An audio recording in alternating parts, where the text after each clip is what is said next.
the art of being a goal scorer or striker or centre forward or number 9. The terms have changed gradually over the years, but whatever you want to call it.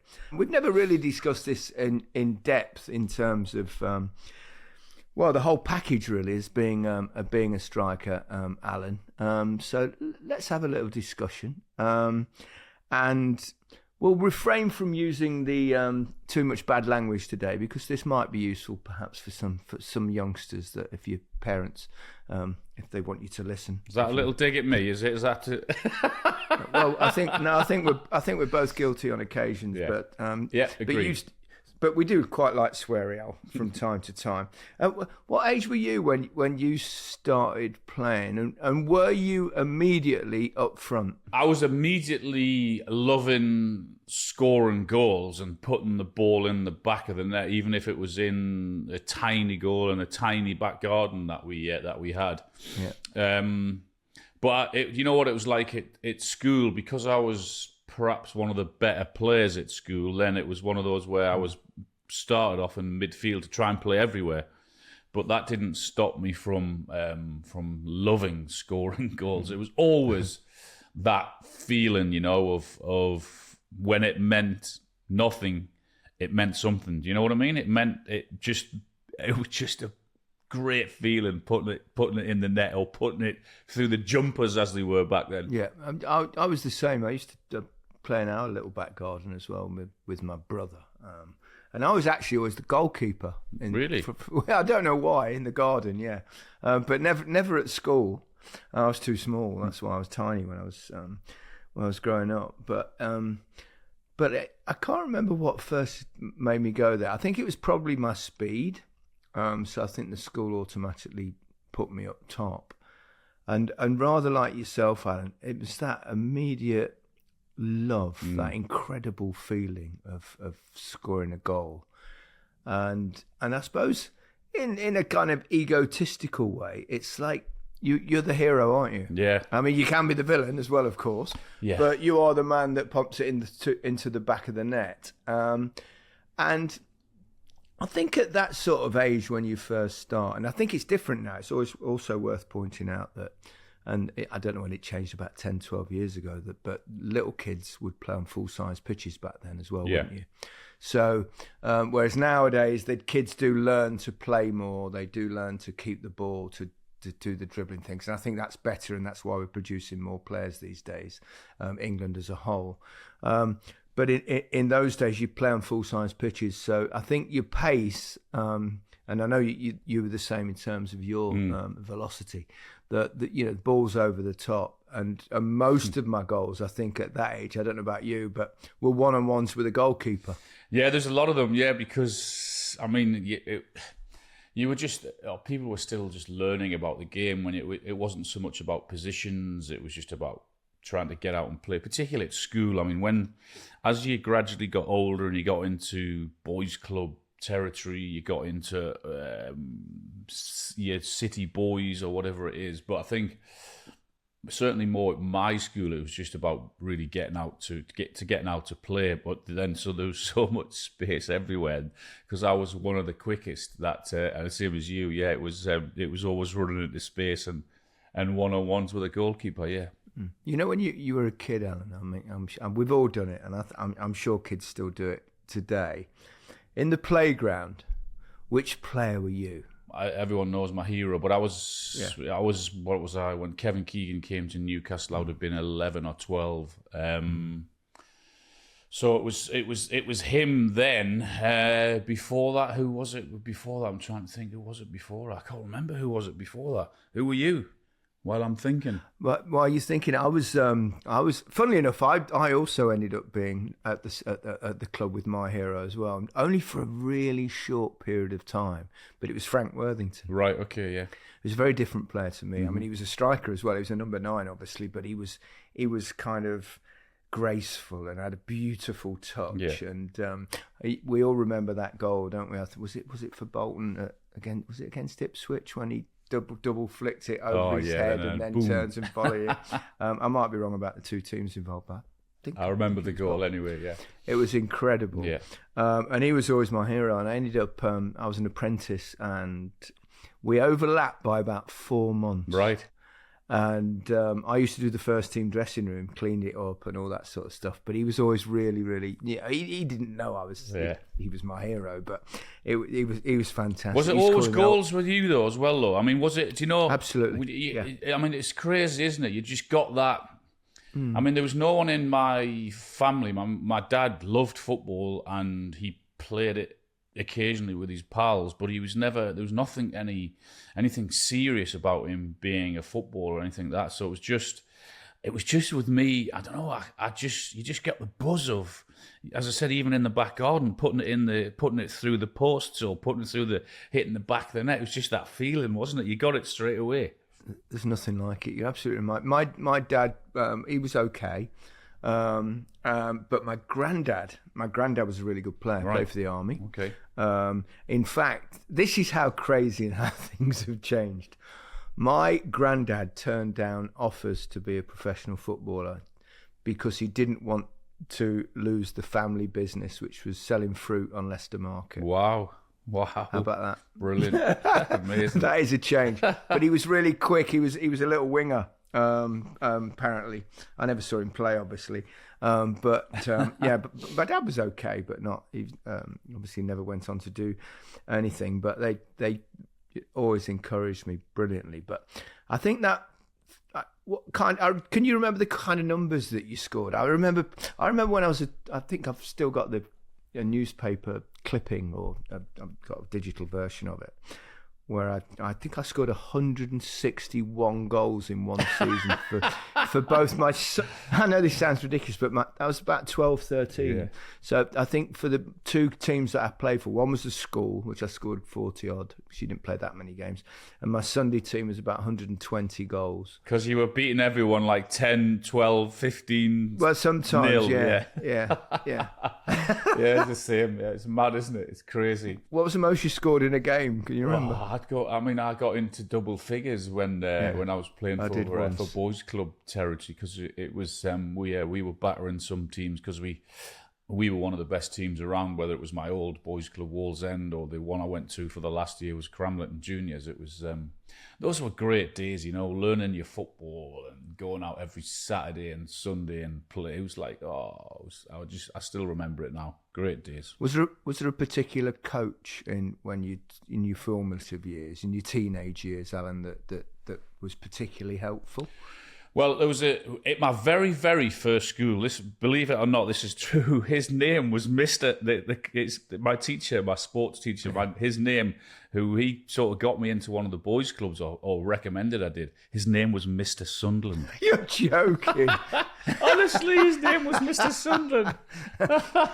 So Mr. Sunderland directed me into the boys' clubs, and he was the one that sort of got me to take it a bit more seriously and try and pursue a career, if you like. Was he a Sunderland fan? Or? No, he was a Newcastle fan, but that was his name. Oh, Mr. no, Sunderland. Newcastle fan with the name Sunderland. That must have been tough. Yeah, it's brilliant. And he was the one that sort of started me off right at my very first school, Grange first school, to say, go and do this or try this, and you never know, and see what happens. Yeah, I had a guy called, it was actually one of the coaches at Leicester City. He was a great goal scorer himself, a guy called George Dewis, who had a fantastic goal scoring record.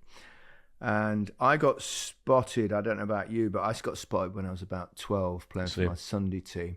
And I knew about it because my granddad and my dad always watched, and my granddad was on the touchline, and the Leicester Chiefs scout was watching the game, and in Leicester, in the football world, everyone seemed to know everybody, and he knew my granddad, and my granddad said to him, "Oh, who are you here watching?" And he went, "I'm watching the little lad up front." Mm-hmm. And he went, "Oh, that's my grandson." So I got to know, and I started training a couple of nights a week at Leicester, and under George Dewis. Now, George Dewis was so obsessed with goal scoring and striking that his whole training sessions were about finishing. It was unbelievably good for a striker. Not much use if you're a midfield player. Yeah. But he did a lot of defence versus attack. But it was all about one-on-ones with the goalkeeper, getting your movement right for crosses and stuff. I learnt so much from that man. And also, when I joined Leicester at 16, he was still the coach of the youth team. So my kind of important years where you're really learning in terms of your playing were all under him. And he's no longer with us, obviously, because it's a long time ago and he wasn't young then. But I owe an extraordinary amount to him, because on the technical aspects and the way you finish, and funnily enough, particularly heading, he had this thing, and I see it so frequently now, and this is an important thing for kids watching. And I know the whole heading discussion is changing in football. And I think, kids now will be, can't really head it, and particularly in training. Yeah. And I think there'll come a time now that I think the way out of this in terms of heading is that you don't do it in training anymore.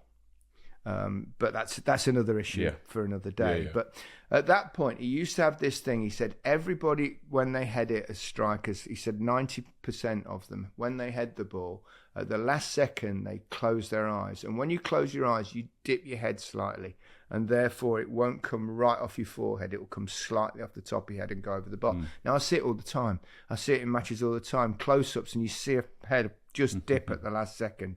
So he used to do this little exercise, just throwing the ball up just from a few yards away. And he went, right, keep your eyes open, keep your eyes open, keep your eyes open, until you headed it right on the middle of your forehead. And I scored a lot of headers for a not particularly big guy.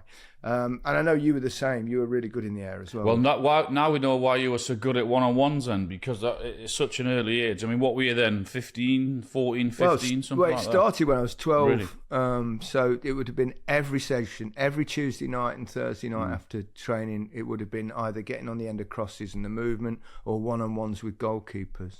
I think it's really important. I mean, because we can.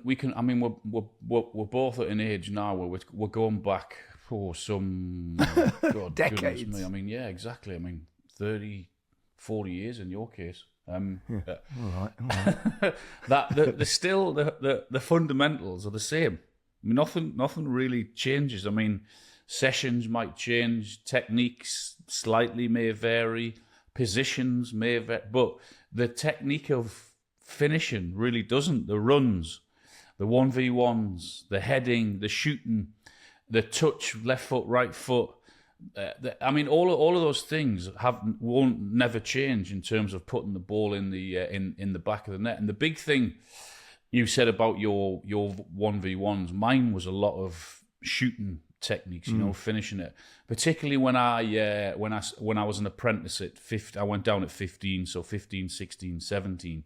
At Southampton, there's a guy called Dave Merrington who was my youth team coach. He was a Geordie, and the repetitive shooting sessions that he used to do with me, I mean, both left foot and right foot, but I always remember him saying to me, make your right foot better than, so no one can stop your right foot, make it better, finish with your right foot, don't ignore your left foot. But mostly it was, and the shooting sessions I did from all different angles, even they weren't always like 20, 25 yards out. A lot of them were short sessions in terms of finishing 6 yards, the movement. And I always remember those little movements, those little techniques to get ahead of defenders and what have you. And I learned so much at that age. What are those techniques? Try and describe it for a youngster, saying how do you get yourself? What are the techniques? What's the technique? I mean, no one hit the ball harder than you. No one hit the ball harder than you. How do you strike it so sweetly? I just getting the connection. I mean, there are different things, whether you're hitting it with the front of your foot or the inside of the foot. You can generate different powers. But I always used to, a lot of my time was power, but also a lot of it was actually picking a spot where that power was going. It wasn't just head down and hit it as hard as I can and hit and hope. A lot of it was sort of lifting your head up, picking the spot. Sometimes you didn't have to do that. That it's just natural to know where you are. But it was those repetitive things of balance, getting that left foot right near the ball, when you were going to hit it with your right foot and vice versa with your left foot, whether it was curling it with the inside or hitting it at the top of the ball to get the dip on it, to get the, like you've seen Cristiano Ronaldo hit the sort of the top of the ball with a free kick to sort of get it up and down. I used to look at all sorts of different techniques, which part of the side of the ball, a part of the ball, the top of the ball, the inside of the, just to try and get the movement on the ball, to try and move the goalkeeper around, and all of those little training sessions. You have to miss. You cannot be. I used to do sessions with some people, and they were too embarrassed to try things in case they looked stupid in front of us as teammates.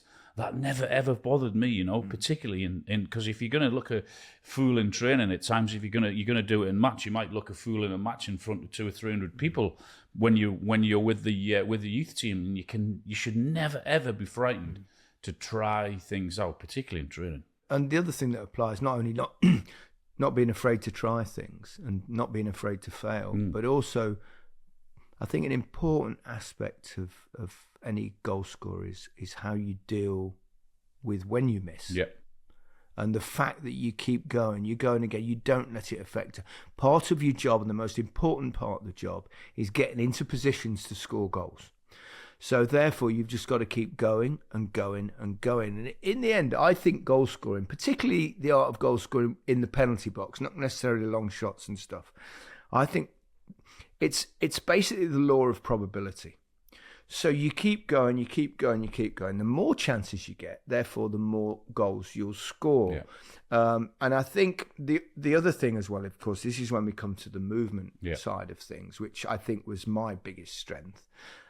Because I think I worked out how to score goals. I think a lot of players you talk to, I remember listening to Ian Rush, and he said, well, it's just instinct. I just end up in this place. And I used to watch Ian Rush, and I think he did it without actually thinking about it. But at the same time, his movement was always really good. And I think it's about completely gambling on where you think the ball will go. So basically, you make a little movement one way, which will perhaps shift the defender slightly, and then accelerate it to space. No one does it better, I don't think, than Cristiano Ronaldo now. He's turned himself into a number 9, obviously, in the latter stages of his career, the last 10 years of his career. And his movement in the box is perfect. And if you want to watch anybody for that aspect of football, I would suggest just watch Cristiano Ronaldo. And most of the time when he makes these runs, the ball won't go to him, or it'll go behind him, or it'll just go over his head, or it'll go behind the goal, or it'll go into the keeper's hands. But if you keep making the run, and attacking a space where you think the ball will go, eventually the ball will go there, and then you've got a really, really good chance to score. So it's the law of probability. And the same applies if you miss chances. The more chances you miss, the more goals you'll score, as long as you're a reasonable finisher, obviously. So I think that is the key to actually scoring a lot of goals is the consistency to keep making those runs. And you know what it's like, Alan, as well as I do. How many times did you read a match report, or did you hear people say, do you know what? That Lineker, he did nothing all game, and then he had a simple tap in the 87th minute or something. And they've missed the 50 runs that you've made when you didn't get the ball in the game. And I think that's the most important thing of being a box player, a penalty box player, which I was probably more than you, because I think you could score great goals from outside the box. I never really. I used to try to knock it wide and get in the box. So there's a slight difference about that. I think you're absolutely right in terms of movement. That's from crosses or from balls that are in and around the box. But I mean, there also is a job of a forward is because that's what you want to do ultimately, is make runs in the box to score goals. But there's also runs in and around the halfway line, in and around 15, 20 yards from outside the penalty box, and And you're always taught is you make one run for the defender if the defender's marking you, which to try and drag him and move him around if there's a defender marking you. That's also from crosses, but that's also from balls that are coming from defenders when you're on the halfway line or in and around the halfway line or 15, 20 yards outside of the box. You make a run for the defender sometimes so he can come with you. So you drag him into one area so then you can make the run in behind. So there's those different types of runs from crosses, runs from balls that are coming in from deep, which is also a big part of your job, to try and find space. And how many times over the years, and they say it still happens now in terms of players saying, well, I'm not really sure how I ended up there. I just ended up there and the ball sort of fell to me. Well, it's that, yes, it's an instinct, but it's also a clever run that can find you, that can make you get into that particular space. I used to hear people say, to keep it down, you've got to get your head over the ball. Now, I kind of understand that. But at the same time, just want one for youngsters here, because it's not always possible to get your head over the ball because the ball might be going in a cross and it might be ahead of you. And I think the one thing you always try and do is to get your knee over the ball.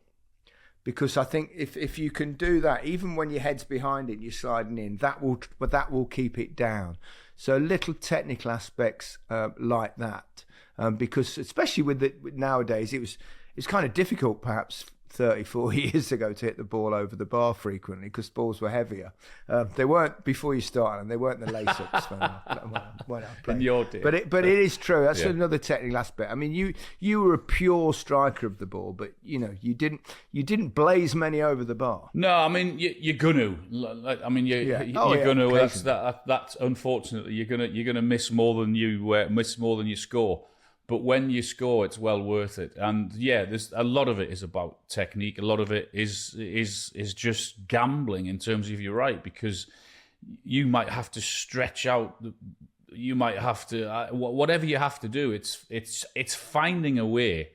There's no perfect way, It's actually finding a way to put the ball in the back of the net. If you have to stretch, you stretch. But obviously a lot of the times it's technique wise, and you'll get that technique by practice, and never ever stop. I mean, you said about the role has changed. The one thing that hasn't changed is as a forward or as a centre forward. I mean, the role has changed in terms of the terminology. The more forwards maybe nowadays than you are a centre forward. I mean, I know that Erling Haaland is here, but the role that hasn't changed is you have to put the ball in the back of the net. That's the golden rule. Which brings me to the mental side of it, Alan. I think there are two things. I think huge desire to score goals and absolute, passion to score. And mentally, how do you deal with it when things are not going well, when you have your bad patch? It's tough. Look, there's no getting away from it. Mentally, it's really tough. I used to lose hours not sleeping over a chance I missed or thinking when's my next goal coming, and it is tough. But the longer you're in the game, the longer the quicker you realise that it will change. Trust me. If you keep getting in there and if you're not afraid to miss. And that's the big thing. You cannot ever. No one likes missing. We hated missing, but you have to miss. It's part of who and what you are. It's just, that's what the way it is. But the mental side of things in terms of believing and keep practicing and keep getting into those positions, because I promise you, it does change if you're strong enough. Yeah, I think that's what perhaps some strikers, centre forwards do, is that when it's not happening for them, they get slightly afraid and probably don't continue to make the runs. Therefore, they don't get as many chances. I never used to be the slightest bit bothered about missing chances. I mean, obviously you are, but in the sense of when I really worried in football matches was when I wasn't getting any chances. Now that's sometimes the problem for the team because they're not playing very well. But then sometimes you have to look at yourself. Am I making the right movement? Have I stopped because I'm in a bit of a bad spell? But the key is just keep making your runs. Keep making your runs into the box. Keep having a go. Keep having a go. Never shy away from it. And then you'll be good. And I think that brings us perhaps back to a little subject I want to talk about. And also, just before you move on, Gary, quickly. No, that's all right. And if you're making those runs and you're not getting the passes or you're not getting the balls, don't be afraid to tell your teammates. Because otherwise it may never come. If you're content to keep making runs and you never get passes, then that has to change. I'm not saying scream and shout at them, but don't be afraid to tell your teammates in the right way. Although we screamed and shouted at them. Yes, we did, yeah. Times have changed. Times have changed a little bit. Who are the best strikers around now? And are we, Alan, a dying breed? I think actually, because you mentioned it just a minute ago, you talked about they're forwards now. Yeah. But they're not all forwards now because generally they play three and one plays in the middle. Yeah. But it seems to be nowadays perhaps the better players are more the ones that play on either side because it's probably easier and more enjoyable in a way because you don't play much with your back to goal. You can face people, you can take people on, you can make runs inside, you can make runs outside. Whereas the striker it's a tough job. You've got centre halves up your backside, giving you a stick. They come up and head the ball over you. They batter you. You've got your back to goal, which is in itself a different aspect that those players don't have. Are we a dying breed? Well, yes and no. I mean, yes, because there's not many of them around. There are. I mean, probably the best goal scorer in the world at the minute is Erling Haaland. I mean, he's a big. Yes. He is a proper centre forward in terms of how we were brought up, how he is as a player, how he is as a goal scorer. When you look at Mbappe, I mean, he's not a centre forward, is he? He's a forward. No, he's not. No. Messi wasn't. I mean, Ronaldo wasn't, and now is. Well, he made himself into one, didn't he? Yeah. But if you look at the Premier League last year in terms of the top goal scorers, Erling Haaland, obviously. Below that, if I'm right in saying, was Cole Palmer. Ollie Watkins, who is a 9. I think Ollie Watkins is a 9. Alexander Isak, who I would say is a forward as well, can play anywhere along the line. Ollie Watkins, Solanke. So, I mean... There's not that many around, but you know how it works in football. It works in phases. I wouldn't be surprised if in 5 to 10 years that the main centre forwards will be back. And but I mean, Erling Haaland is the typical traditional centre forward. Yeah. Do you think the fact that now there are 3 forwards and 2 of them play wide, and there's not so many people wanting perhaps to play that central role? It means there's a little bit of a chance there for perhaps young players if they can crack that role because there's not so much competition for that position. No, I mean over the past few years, wherever you speak, there's been I want to play in the number 10 role, or that was the I don't know, the sexy position, if you like, rather than having been the main centre forward. But I'm sure that'll change over the years. I was just thinking before we finish, let's talk about the great number 9s that we've ever seen. I grew up in an era that you might even be too young for this, but Gerd Müller. No, absolutely.